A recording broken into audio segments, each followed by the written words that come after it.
day, ladies and gentlemen, little sisters and brothers.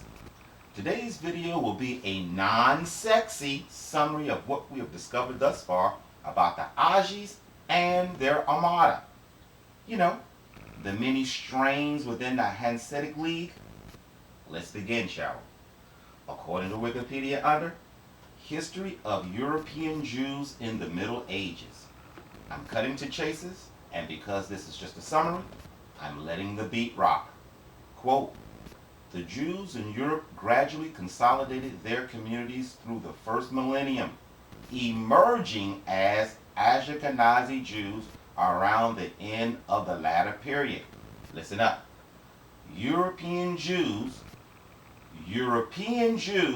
were specialized in the economy as artisans, that means skilled trade, merchants, and moneylenders. Stop. Bingo. By them saying, quote, European Jews, that can only mean they are describing all Jews, whether Western, Central, or Eastern. Hold on a second. Eastern Europe, which can only mean all Jews specialized in being craftsmen, merchants, and moneylenders. You know, kingmakers. Well, they emerged on the scene in Europe around 1000 AD. Surely, if someone is saving your skin by giving you a bunch of money and supplies, favorable concessions for services rendered on top of repayment of an unpayable loan, etc., would be the order of the day. Saying that, surely you know what happens when the people finally find out vampires can't live off of vampires. Yep, they need fresh blood. In this case to me, they realized the Ajis' entire livelihood revolved around screwing them over. The king, under much duress to do so, even from the church, would kick the Ajis out of the land. Let's continue so the white man can say what I just said, shall we?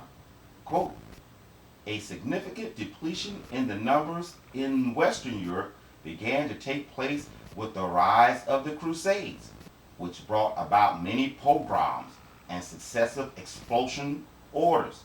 In England, 1290, France, 14th century, and Spain, 1492. Listen up, listen up.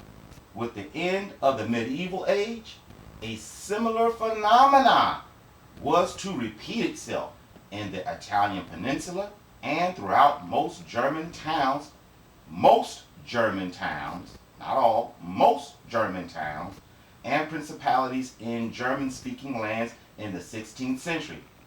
Listen closely for the different sects. Large Yiddish-speaking populations arose over these same centuries in Eastern Europe. By the 17th century, a trickle-back process began, with reverse migration back to Central and Western Europe, following pogroms in the Ukraine, which was in 1648 through 1649. Stop. Bingo. Question. Is Little Miss Ivy the only person to proceed when they said, quote, large Yiddish-speaking populations arose over these same centuries in Eastern Europe? They just proved our modern understanding. You know, the German Aji strain and the Rush Yiddish strain are two different factions going under one banner. But did anyone catch the new and fresh induction of Yiddish clone replacements for Germany? I mean, hard feelings and financial ruin just don't go away in less than 100 years. Hitler was a testament to this fact. And by them saying, quote, by the 17th century, a trickle-back process began with reverse migration back to Central and Western Europe. That tells me 10 to 20,000 upgraded clones of the Yiddish strain were let loose in the wild.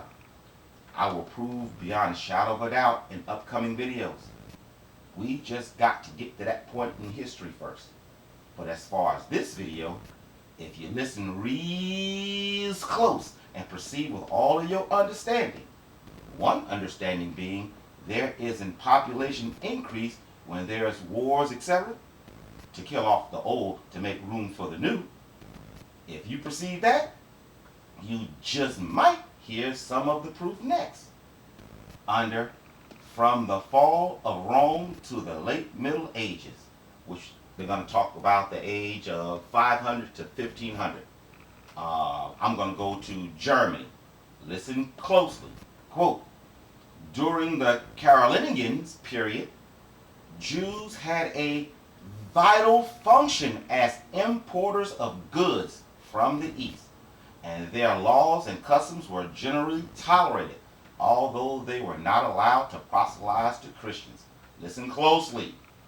These peaceful relations would end with the beginning of the First Crusade, and thousands of Jews in communities all along the Rhine were attacked and killed under the presumption that, listen to this flimsy excuse they try to give to us, if they were going to attack enemies of Christ in Jerusalem, they should attack Christ's enemies around them in Germany, ushering in a lasting anti-Semitism that included pogroms, blood libels, and being blamed as the cause of catastrophes like the Black Death and the Mongol invasions of Europe.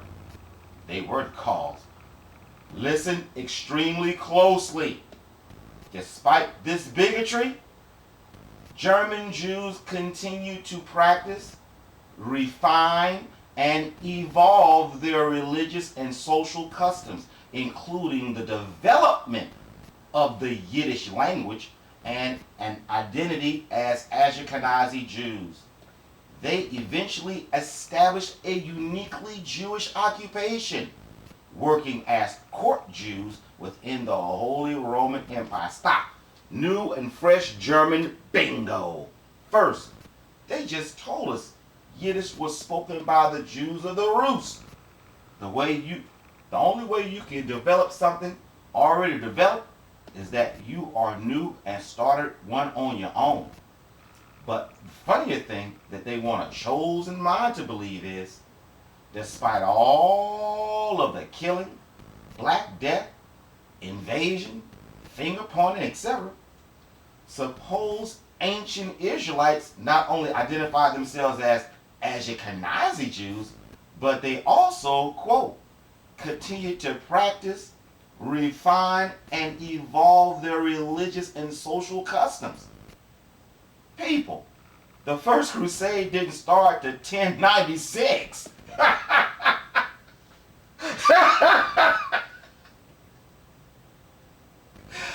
Do you see the obvious problems YouTube would be mighty powerful sore at me for saying? Yep, new and fresh, all right. But let's continue for more clues, shall we? Under expulsions. Quote, in 1275, Edward I of England issued a decree forbidding Jews from lending money with interest, while allowing Jews to engage in craft, commerce, and farming. There are three things, right? The artisan, money lending, and what was the other one? I forgot what the other one was. But let's continue. The Jews who were driven out of England in 1290, out of France in 1394, out of numerous districts of Germany, not all, Italy, and the Balkan Peninsula between 1200 to 1600, were scattered in all directions and fled preferably to the new Slavic kingdoms, where for the first time being other confessions were still tolerated. Most fled to Poland, as it had a reputation for religious tolerance unparalleled during this era. We're going to get to that, what they mean by religious tolerance in a minute or so. This religious tolerance may have also been a byproduct of the fact that Lithuania was the last country in Europe to become Christianized. That's you catching with that religious tolerance. It has nothing to do with their religion. No, because other Jews were able to stay there. Only the Ashkenazi has the lead. That's the part y'all not understanding. Other ones was able to stay. Even some of the Ashkenazi was able to stay in certain areas and what in those certain districts. And what was those districts they was able to stay? The Hasidic, the Hasidic cities. That's where they were able to stay. They're giving us what we need. We're overlaying it, but they're just not giving it to us. We got to pull it. We got to ask our Creator to give it to us.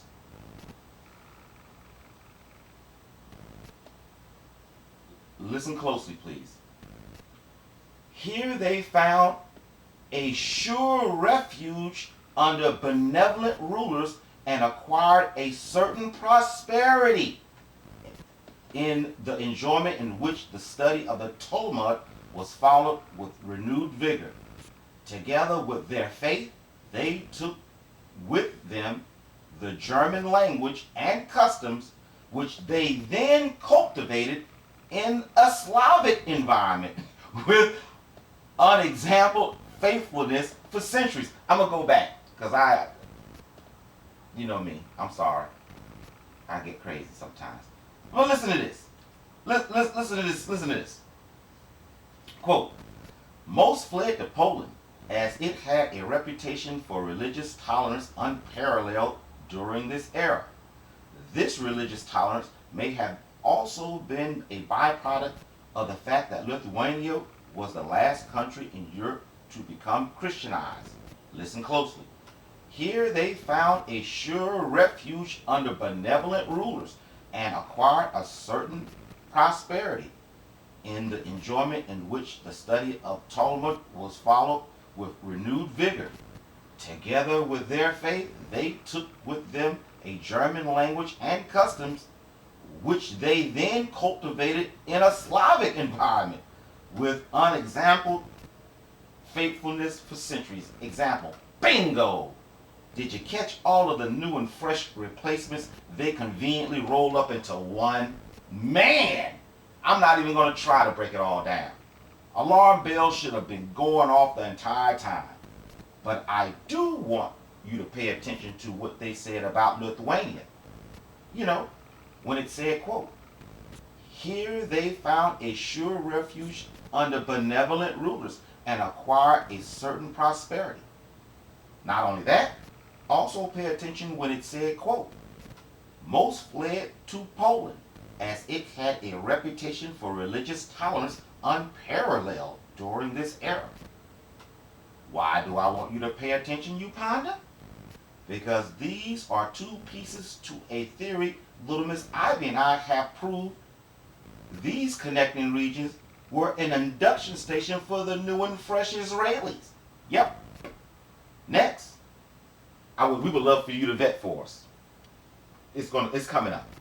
Not now, it's coming up. Next, I want to expose the third and fourth piece of it.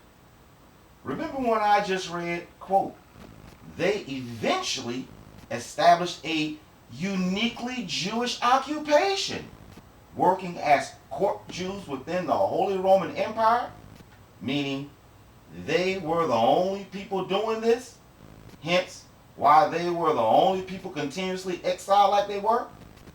If you remember me saying that, check this out.